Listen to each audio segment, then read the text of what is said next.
Welcome to Black Men Speak. I'm J.R. Stewart. And I am Tommy Duncan. And today we're going to see if we can't bring you up to date. We've been off the YouTube for, about 4 or 5 weeks now? Yeah, it's been close to a month. Yeah, a little bit of a vacation break. So we're going to get back into the routine and start talking about some of the things that are affecting people today. So, Tom, where do you want to start? There's a lot to talk about. Chicago is still Chicago. People still dying there. And, of course, the Kavanaugh confirmation just wrapped up, and that left a bitter taste in some people's mouth. And there are a lot of people who were happy. There are a lot of people who were sad. So, and what else?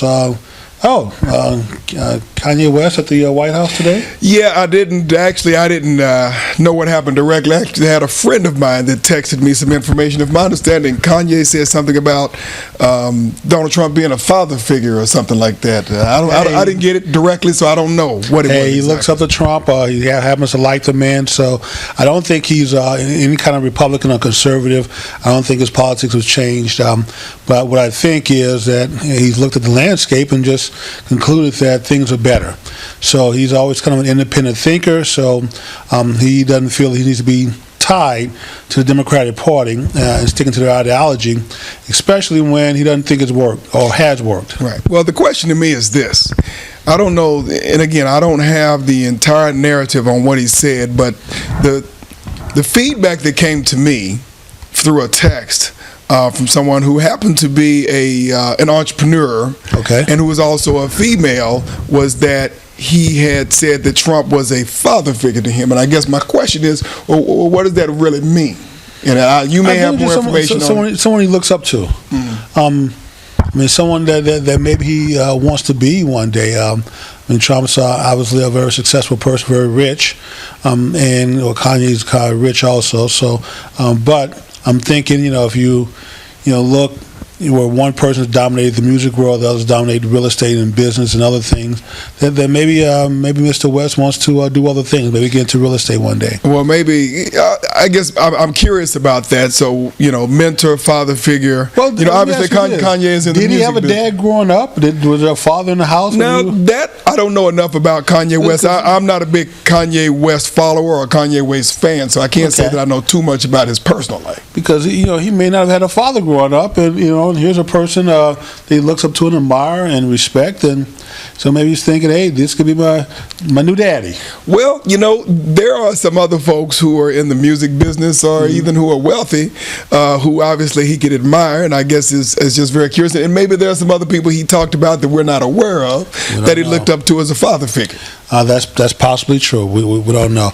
Well, I think the other thing, though, Tom, is that one of the complaints, like, I'm a far-right conservative. I'm a writer, right-winger. Right. And one of the things that have irritated me and people like me over the years is how weak and feckless Republicans tend to be.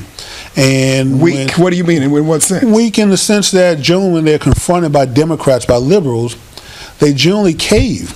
This is not normal for Republicans to actually stand up to Democrats as they're protesting and making noise, especially when people like MSNBC and CNN are telling Republicans, if you want to win elections in the future, you better not criticize the woman, you better not criticize the black president, you better not do this, as if they really have your best interest at heart when they give you this advice.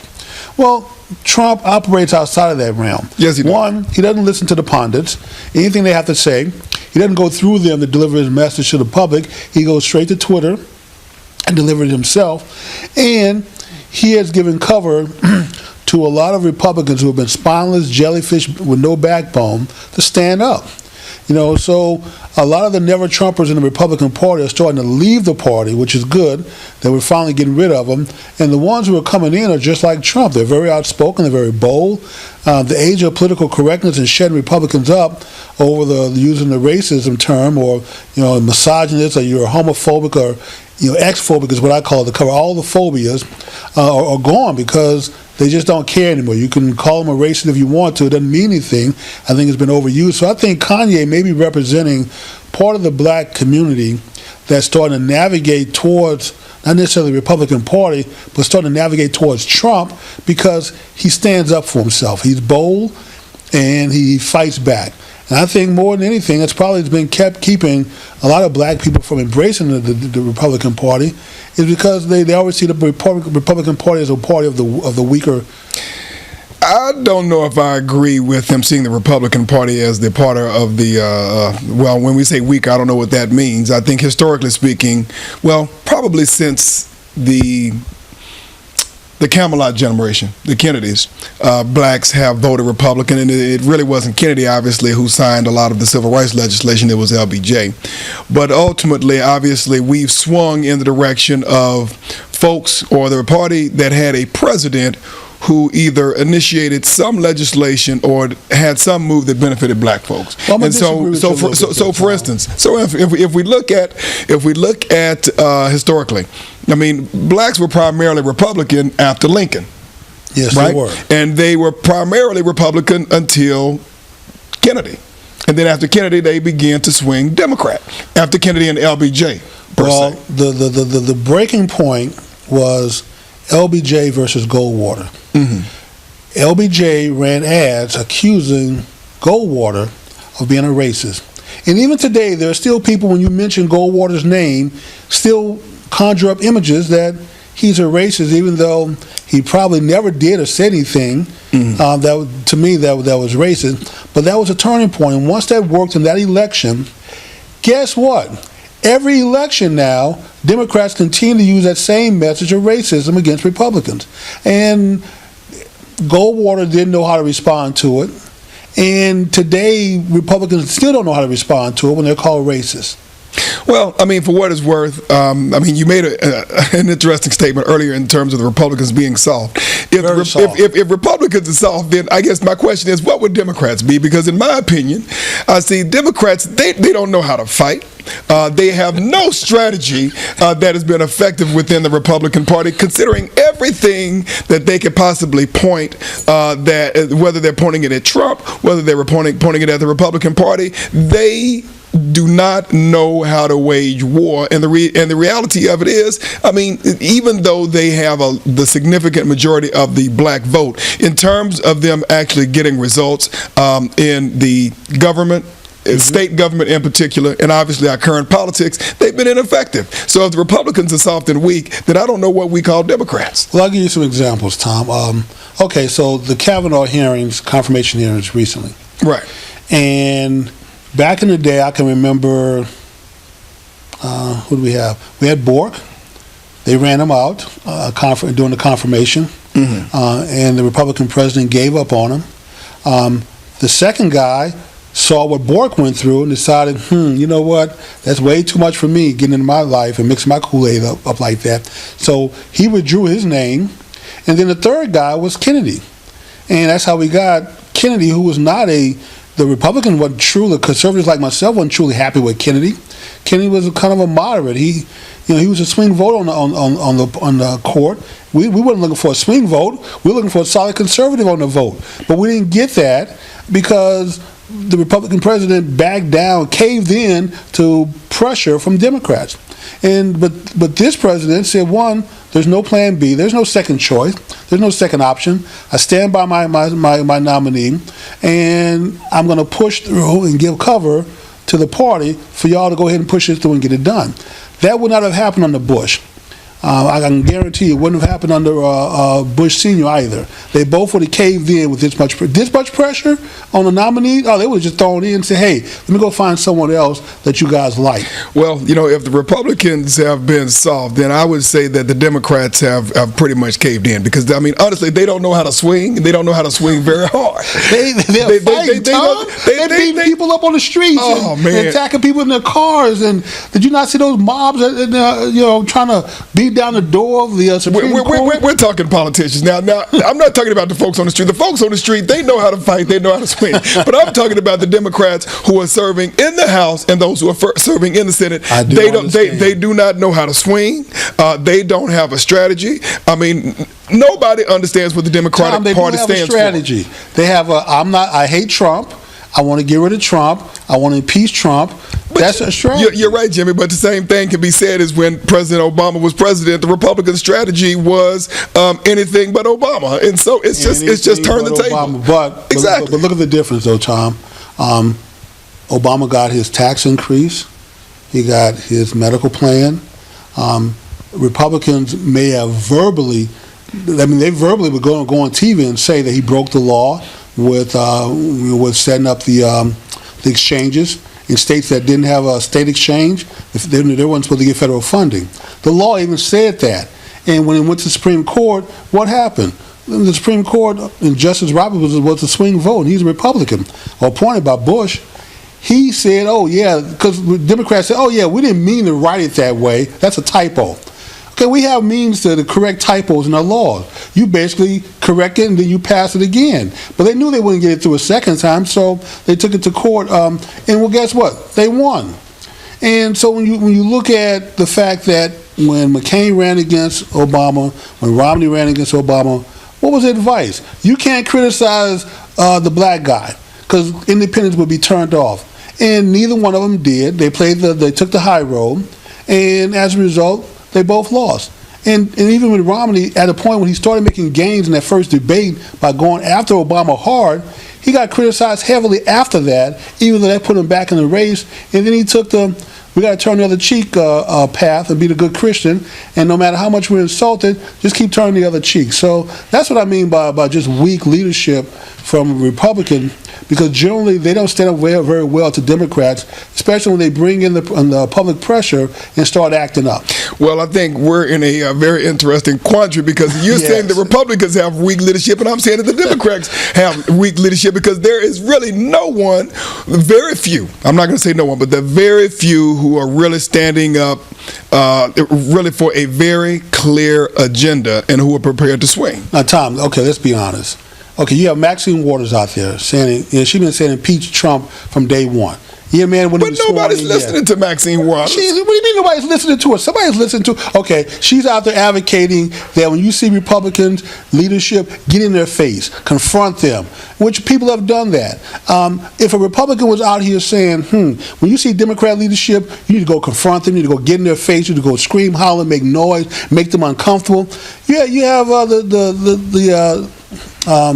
the spokesperson for the White House, Sarah Sanders, her and her husband's attacked in a restaurant. The Secretary of Homeland Security, her and her family, attacked in a restaurant. Even here locally, Ted Cruz and his family was attacked in a restaurant. If Republicans were out saying the same thing, I could just imagine what CNN in the headline in the MSNBC would be saying, oh, Republicans out there preaching hate again. But when Democrats do it, no big deal. Oh, that's just Maxine Waters. But then we have Eric Holder the other day saying, oh, when Republicans go low, you need to kick them. You know, he said, we're not playing nice anymore. That's our problem. He basically said the same thing you're saying, that we need to get tough for Republicans. But once again, if Republicans say the same thing in return, they'll get labeled as the hate party. It's almost as if, it's like, a black person can stand up and say black pride, but let a white person stand up and say white pride, and then they become, Well, you're right, Jimmy, but you have to consider this. Because the white community has the power and the leverage, and white men in particular have the power and the leverage in this country, if not globally, then obviously they are seen as a bully. And so when you talk about issues as it pertains to folks who are not white and male, yeah, they will always be considered as the bully pulpit. Because they do have all the power and they do have all the leverage. Those are just the facts. Well, the things are changing. The landscape is changing, Tom. So it is slowly. So the establishment of Republicans and the Republican Party. And when you say change, what degree? Because again, they still have the majority of the power and the leverage, even though statistically and numerically our demographics are changing. The power base is still in the hands of a few folks. Well, it does not help to attack segments of the population, even those that you consider privileged or have the wealth or have the power. That's not all white men. That's not all men. That's not all Republicans. It's overwhelmingly and predominantly. I wouldn't even agree there. I think, if you look at the parties. Well, how many white or black women? Democrats have more billionaires, millionaires in that party than Republicans. The roles now really switched, where the Republican Party is now more the party of the middle class, going to the Beltland of America, which should be solid Democrat country. I mean, this is what Obama has ruined that party for you guys, or not for you, but for Democrats, period. The Beltland used to be the party for Democrats. Now you can't even get a Democrat elected in those rural areas as a result. So forming the middle class, of course, the white male has always been kind of with the Republicans. A lot of them are coming back to the Republican Party because they feel attacked by Democrats. The Democrats have become a party of fringe, extremes, and I don't know where the sensible people in that party exist anymore. In our party, they're getting out because all those folks are never Trumpers. And I'm glad to see them go. Bye. And the people that are being replaced are hard-nosed, solid people who don't mind speaking up, who don't mind fighting, don't care if you call them a racist. The name calling doesn't work anymore. So I would advise Democrats is to give that whole playbook up. It's not going to work anymore. And really start focusing on the things that you say you care about. You care about Medicaid? Okay, fight for Medicaid. You care about health and education? Start fighting for those things in a real way, not just lip service. The other thing that's going to kill the Democratic Party, Tom, and maybe even future presidents after this, Trump doesn't sleep. He's working and doing stuff all the damn time to get his every promise he's made, he's kept. And that's unusual for presidents to do. Most of them get in office and then start making excuses about how he can't get stuff done. This guy is going through doing everything he promised to do. And not one thing has been left off the only thing he really hadn't been able to accomplish is get that wall built because he can't get the money for it. But he's going to keep. Well, he said he was going to get it from Mexico. I mean, that's the problem. Yeah, well, he said he was going to get it from Mexico. He's going to get it back from Mexico. So he said he's going to get the money from Mexico. He said he was going to get the money from Mexico. He may have exaggerated a little bit on that one. Exaggerated. Come on, man. He said he's going to get the money from, and he said Mexico's going to pay for it. Eventually, they're going to pay for it. I think is what he meant to say. Yeah, that's probably about the only thing that he probably hadn't really been able to get accomplished. But you know what? I mean, it's interesting. The November midterms are coming up. Mm-hmm. I have a feeling that history is going to be made. There's only been twice in the history of America that the party in power didn't lose control after the first midterm. So I think this is going to be one of them. I think this whole red wave and blue wave thing is exaggerated. Okay. And when it comes to Trump, I've been telling people this, in order to make sense of the polls, you have to add Trump, you have to add 5 points to Trump, subtract 5 Trump points from the other side, and then the polls will be accurate. There's a hidden segment of society that doesn't admit to being Trumpers. I mean, you call them up and say, hey, you support Trump? They're too ashamed. Well, because they have friends, family, just they don't admit it. Mm-hmm. But secretly, when they're in that ballot booth, they vote for him. And this is why the polls were not able to predict his victory and thought Hillary was going to win by a landslide because they're not paying attention to those people who are lying to the posters. Well, we will see what happens. I mean, we're less than a month away, and I think it's going to be a very interesting narrative. I think the media is going to have a frenzy on this thing. Well, they're already going crazy. I mean, there's so much Trump derangement syndrome going on. I mean, I thought they were partisan before, but I mean, they are really digging in their heels to show their true colors. But I mean, despite that, it doesn't matter because they're losing ratings. Very few people are turning to news channels for the news.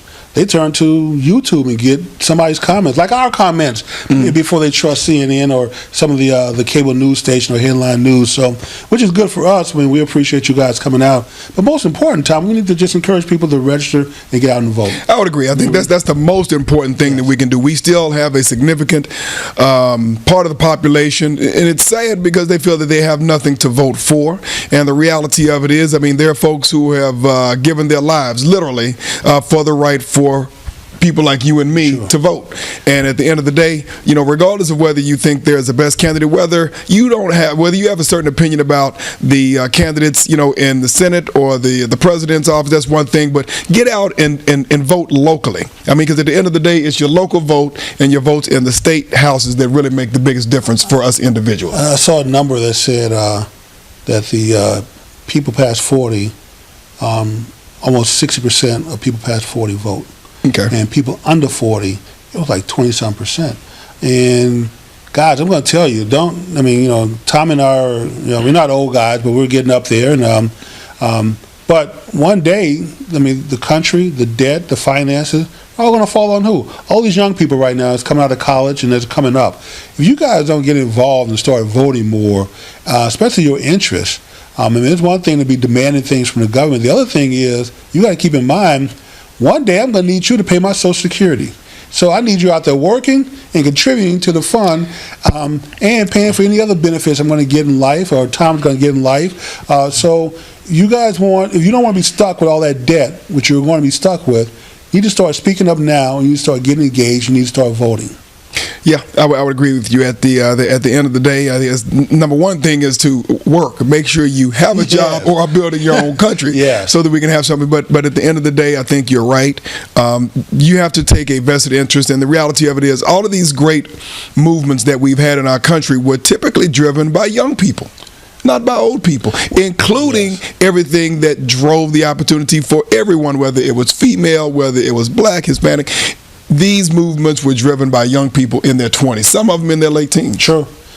Well, young people still get out there and protest. They still, fuss and parade and do the public demonstrations. But you got to pull the lever. But they don't get into the voting booth and vote afterward. That's the key. So they don't mind coming together to protest, but somehow coming together to get to the election booth is beyond them. So, but I don't remember the last time a protest drove any major legislation in this country. No, it'll get some attention. It'll get some news cameras. Exactly. But in the end, the money and the vote is what counts. Absolutely. So looks like we're coming up on the end of our time. So any departing words? Well, more so than anything else, I want to, of course, thank our sponsors. True. We have MOTC Telecom that helps us out, provide the equipment, and does some of the editing.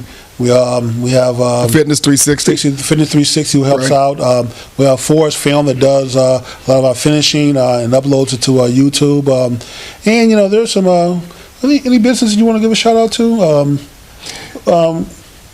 We actually got but On the Bone. Oh yeah, that's right. On the Bone, who hosted one of our meetings here recently. There's a great barbecue shop in downtown Dallas called Off the Bone. Off the Bone, very delicious, very good place. Yes. And then what was the mom and pop restaurant that we went to in Carrollton? Miss Mary's. Miss Mary's. Oh, Miss great Mary's. food up there. Very good. Very nice atmosphere. So yes, give a shout out to. We like to lend a little support to some of the local black businesses here in the DFW area. So if you're interested in maybe being one of our sponsors and getting a shout out, reach out to myself or Tommy and let us know. And we'd be glad to mention you. And thanks, of course, to all of our viewers. Give us your comments. Anything, whether it's as long as it is constructive, we'll respond to it, and we look forward to seeing you soon. And also, don't forget to subscribe to our channel. Absolutely. And what's the notification bell? I think you can, once you subscribe, there's a little bell that you can select, and you get notices. Man, I forgot what it is. Okay. If you subscribe, there's a little bell that you can press, and every time we upload new shows, you get a notification that we've uploaded a new show, so that way you don't miss out. Anyway, thank you once again, and we look forward to seeing you next week. All right. Y'all have a good one. Bye.